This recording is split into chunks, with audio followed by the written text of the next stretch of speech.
जरांगे पाटील आज भर उन्हात उपोषणाला बसले. विखे पाटील त्यांना भेटायला गेलेले आहे. सरकारचे प्रमुख म्हणून तुमचं काय म्हणणं? बघा, सरकार या प्रश्नावर नेहमीच सकारात्मक आहे. सरकारने वारंवार निर्णय घेतलाय. प्रत्येक वेळी जेव्हा अडचण आली त्यावेळी सरकारने निर्णय घेतलेला आहे.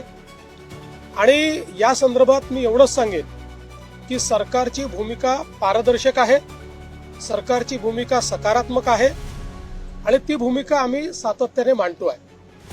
आणि यापुढेही सरकारची भूमिका ही सकारात्मकच असेल. आमचं सरकार सर्व समाजाकरता सकारात्मक काम करणारं सरकार आहे. आम्ही समाजांना एकमेकापुढे आणून भांडण करत नाही. सगळ्यांचं भलं कसं होईल हा प्रयत्न करतो.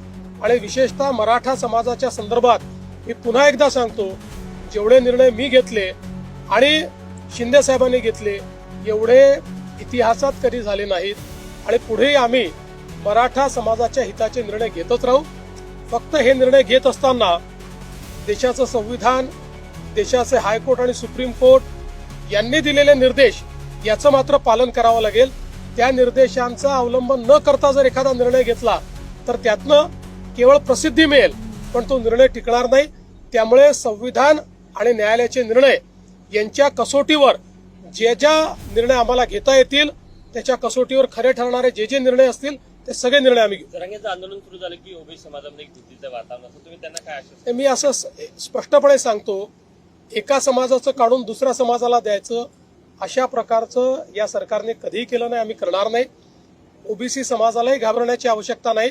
आम्ही मराठा समाजाचंही त्या ठिकाणी समाधान करू, त्याकरताही सगळे निर्णय आम्ही घेऊ. पण त्यावेळी ओबीसी समाजावर कुठलाही अन्याय आम्ही होऊ देणार.